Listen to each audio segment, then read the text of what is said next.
Welcome to Him and Her Growing Together. Him and Her Growing Together is a vision that God gave me to start where we're able to help couples grow together as married couples, if you're dating, parents, any type of relationship you could have. That's what this is about, to help you grow as God in the front of the entire thing. We've seen the benefit of, small groups and marriage courses work for couples and help them, put God first in their marriage and helped us a lot for sure. Mm-hmm. And we know that couples sometimes are really hesitant to go to small groups. It took me a long time. Yeah, they don't like to discuss things and open up about questions or answer questions, but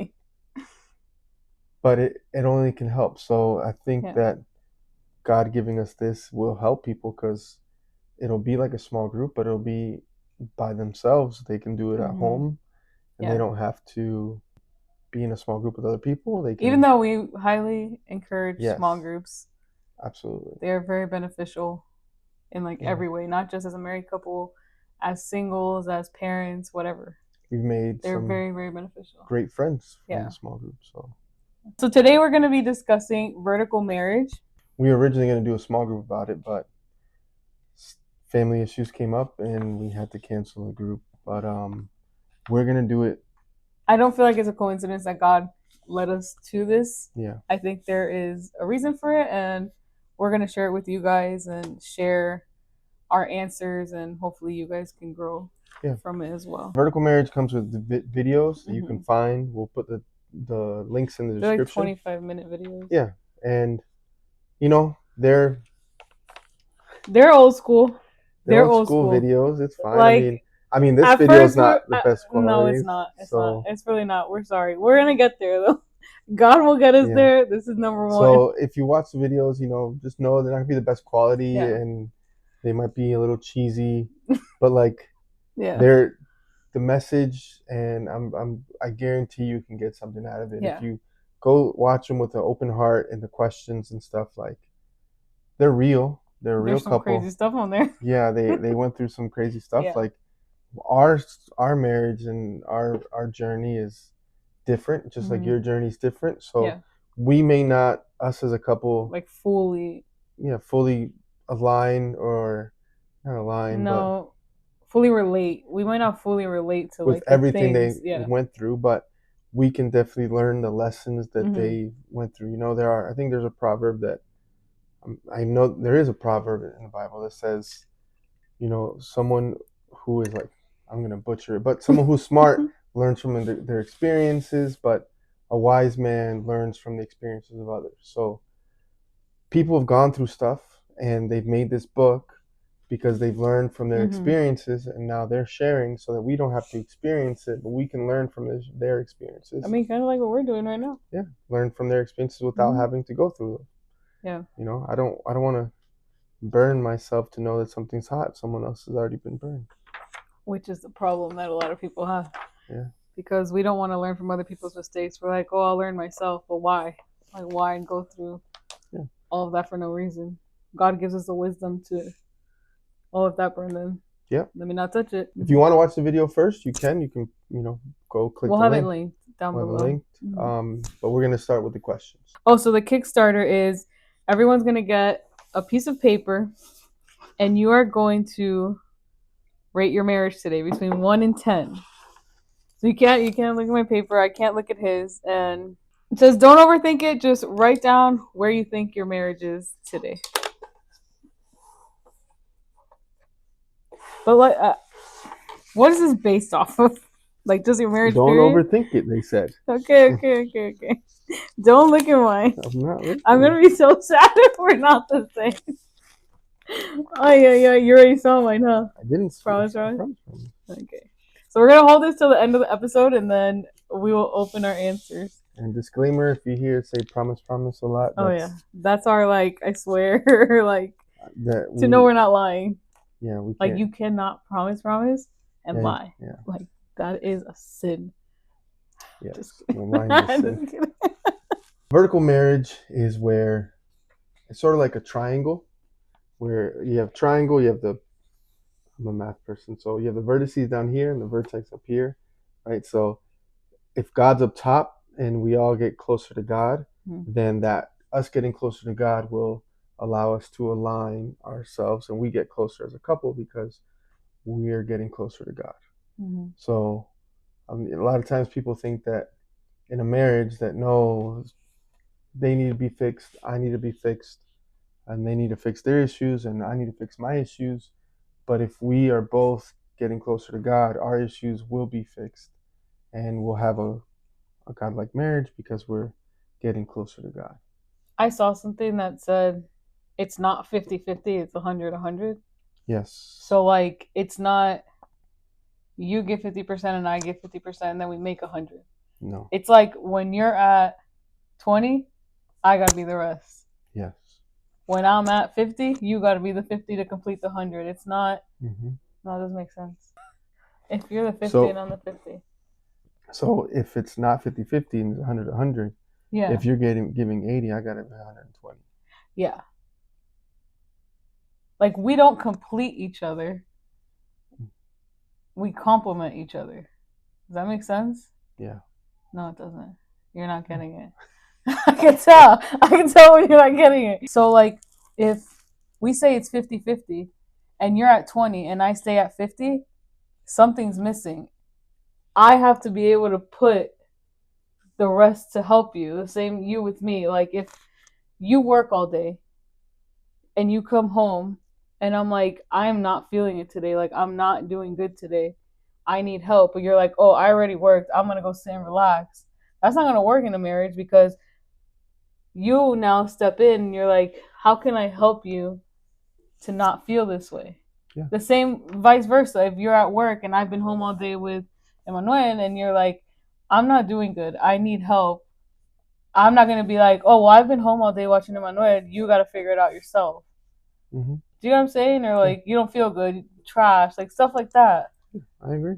You get what I'm saying now? Yes. Okay. That's what I thought you meant. Oh, but the way I was saying it was like not 50-50, 100-100, but like when you say it like that and then you say, oh, but when you're 50, then I have to put the 50, it sounds like you're saying it's 50-50. Mm-hmm. Does that make sense? Yeah, but I get it. No, I get you get it, but I'm just saying. That's what I'm saying. The numbers don't. The numbers are stupid. Forget the numbers. Okay, anyways. If you haven't watched the video, you need to know about the bike in order for us to answer these questions. It's a tandem bicycle. They have a video, and I don't remember her name. But Anna? The wife, Anne, she gives an illustration about a tandem bicycle, right? Where and that's a bicycle where it's two seats and then the two handles, but it's one bike. In case people didn't know. I didn't know that's what it was called. So you're on the bike, and either most of us, even Christians, like as Christians, we're driving the bike, and Jesus is in the back seat, right? And it shouldn't be that way. And she came to the point where she realized that she needs to give Jesus the wheel. She needs to give him. Jesus, take the wheel. Yeah, he needs to lead. Yeah. Right? But even though he is in the front, steering, because if you know the tandem bicycle, the back one, it can't turn. But she gave the illustration where even though he's in front steering, she's on his back, like literally trying to tell him where to go. Tell him which way to go. And I know. Go there, watch out with that. You know, there's a lot of us. Yeah. I mean, my channel before. Yeah, like we hear a word from God and we're like, I don't know about that. Are you sure? Yeah. Like, yeah, he's the creator of the universe. I think he knows what he's doing. So we always think we know better, which is she wild. gave a really good illustration about that, even if it is, whatever. But it was good. It was good. Yeah. So basically, where are you sitting on the bike, and does God have a seat on your bike? Yeah. So like I'm asking you. Oh. Where are you sitting on the bike, and does God have a seat on your bike? Absolutely, God has a seat on my bike. I ask where though. Yeah.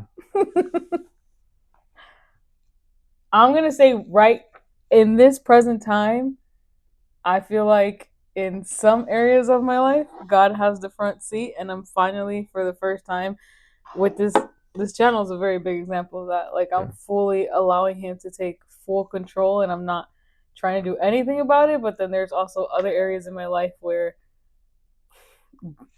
he's in the front, but I'm like trying to manipulate the situation and guide it the way that I want it to go, which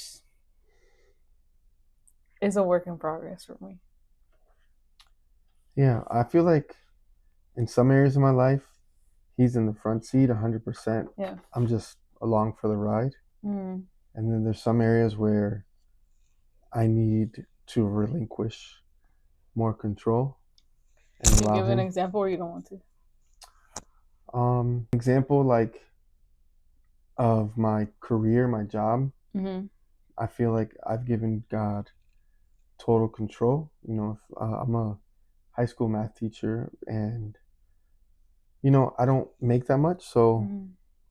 I've tried to get out of teaching so that I could try to earn more money and provide more.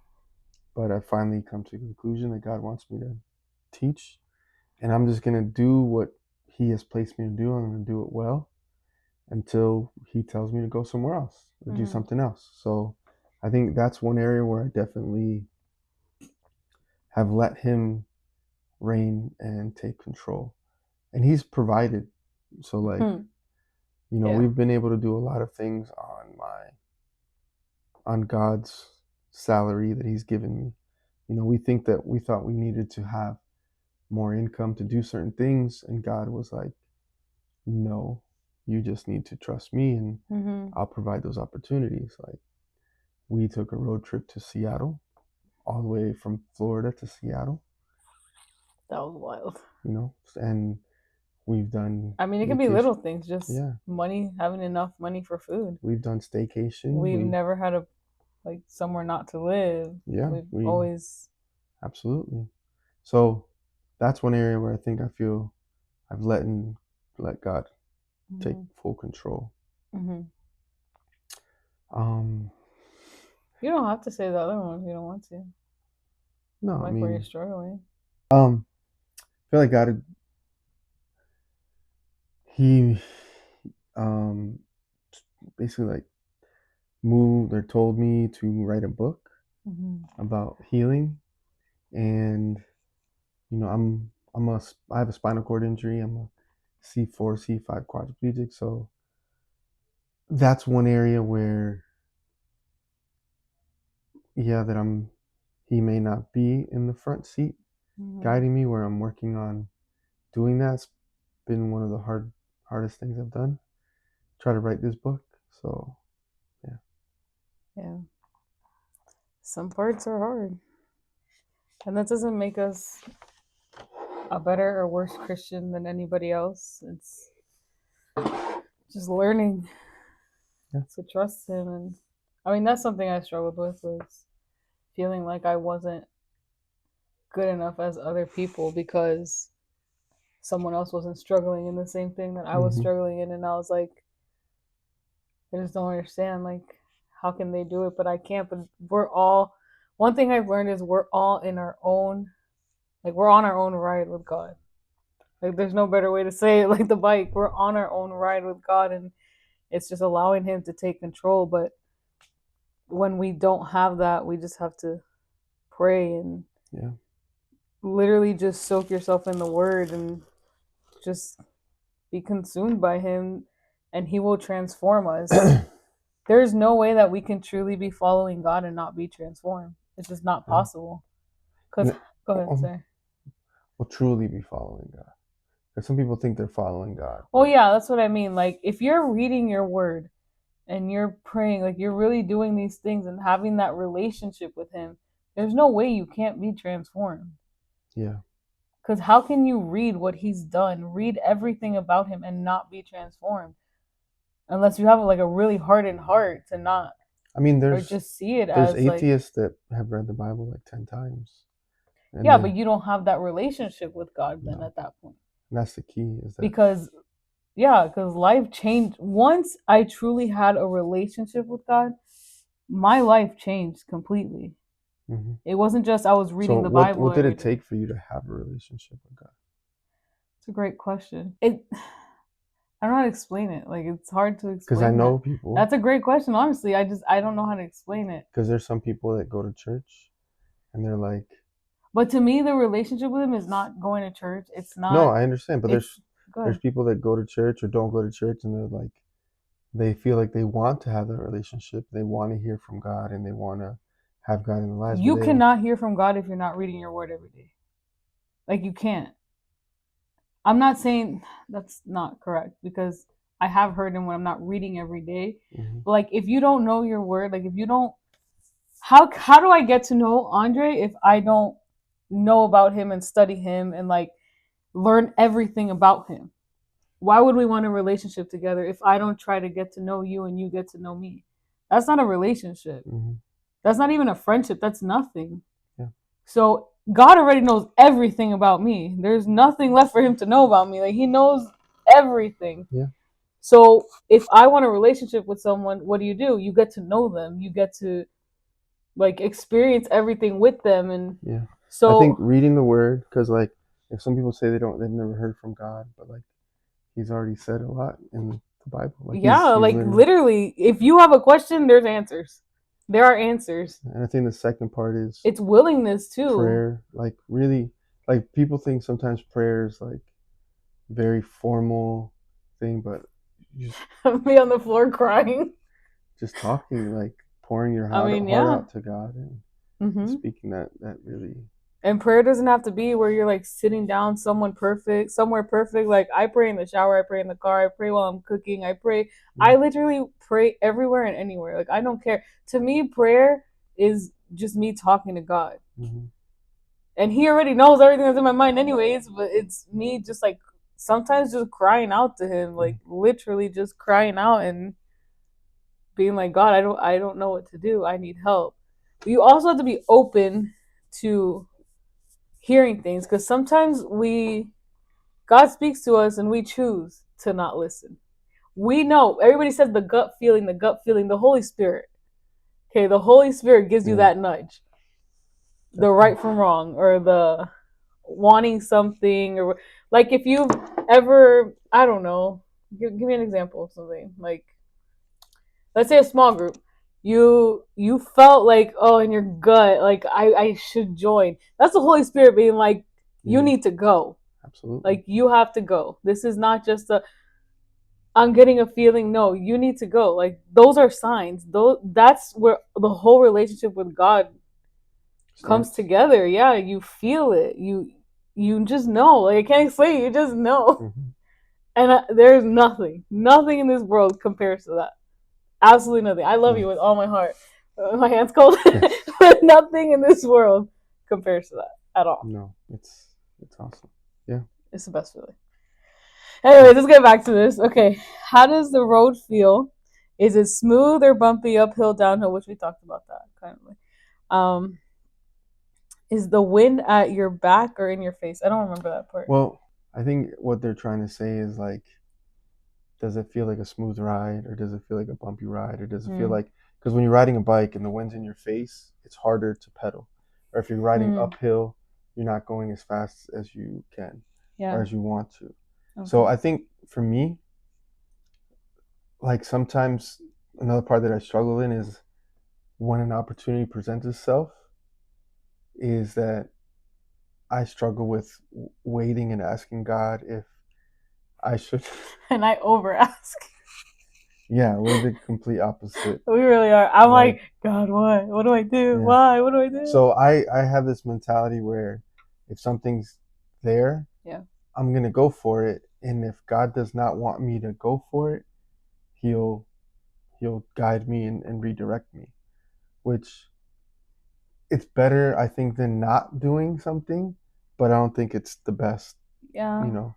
So I think there are situations for like where you have to make a decision right there, but then there's also situations where it's like God's giving us the opportunity to go to Him and ask Him. yeah, a lot of times if what can be, I think if you're in your word and you're praying and you have a Mm-hmm. relationship with God, and you have, God will give you discernment in those times Mm-hmm. when those situations present themselves. Mm-hmm.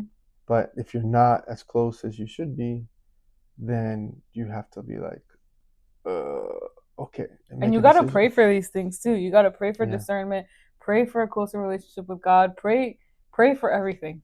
Yeah. Because God will give you all these things. Mm-hmm. Just you have to be in your word and praying and growing closer to Him. How about your bike? Do you feel like you're going uphill, downhill? Do you think it's a smooth ride? Do you think there's... Okay, so with this specific thing in my life, Mm-hmm. this right now, I feel like it's going smooth because I'm allowing Him to take control. When it comes to my eating, we all know our way, okay? You can see it. I'm struggling with. I'm like taking my own control of like the diet versus just doing what He says, and there it's very bumpy, very bumpy. That's my biggest struggle. That's a lot of people's struggle. Yeah, that's my biggest struggle. Do you see a fork in the road ahead? What does that mean? So do you see ahead where like you're gonna have something's gonna change, and we have to make a decision, or that where God's gonna choose to go? He can either go left or right, kind of thing. Like you see on your path, you see ahead, and you can either make a right and go down that path, or you can make a left and go down. I did that backwards. You can make a left and go down that path, and make a right or go down that path. And you don't know which direction you're going. I think there's a fork in the road for us.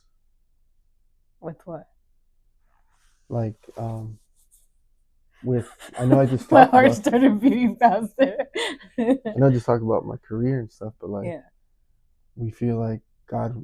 I don't feel like I'm gonna be teaching forever. For your career, I 100% feel like there's a fork in the road, and we're gonna have to choose.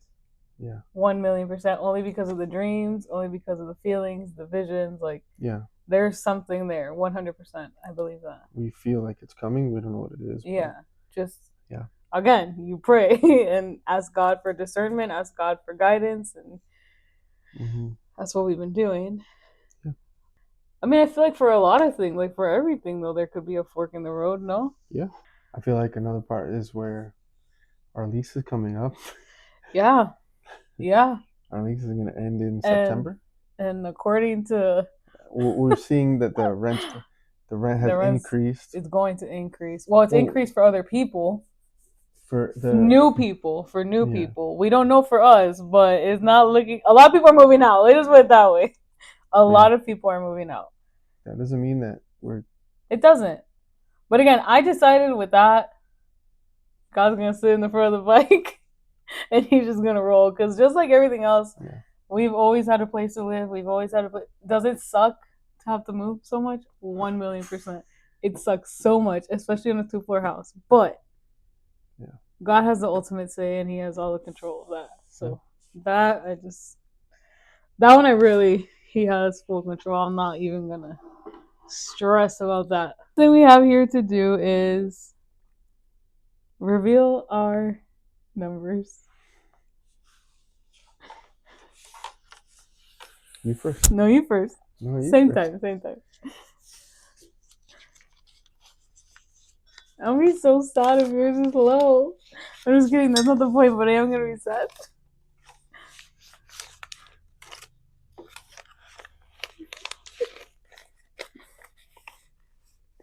Go. Show the camera. Okay. You saw mine? Yeah. 9? I was gonna put 8 and then I put 9. I put 7. I was gonna put 8. I take it back.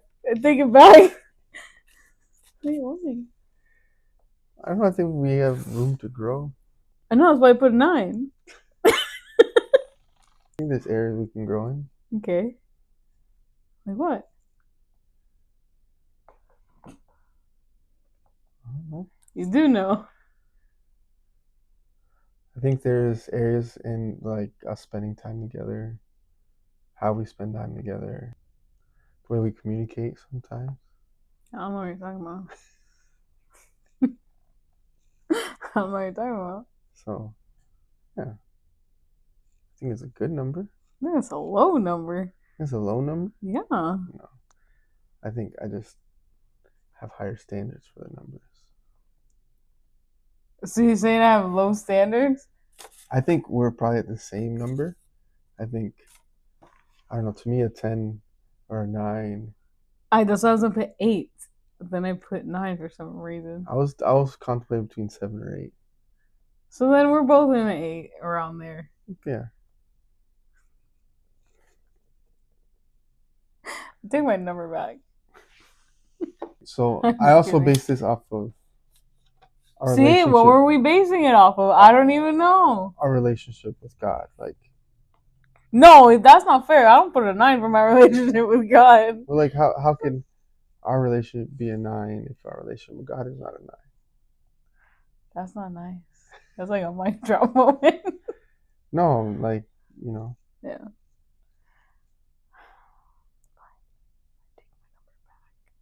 You think we're at a 7. It's fine. Yeah, I understand. I think we're at an 8. After you say that, like, I feel like we're at an 8, not a 9. Okay. I don't feel like we're at a 7, though. Okay. When we have a disagreement, I think we could have a better way of communicating. What could we do differently? Like, when we have a disagreement, sometimes we can't talk. What do you mean? Like, we can't talk about it. I don't know what you're talking about. We can't have like a You're the one who left.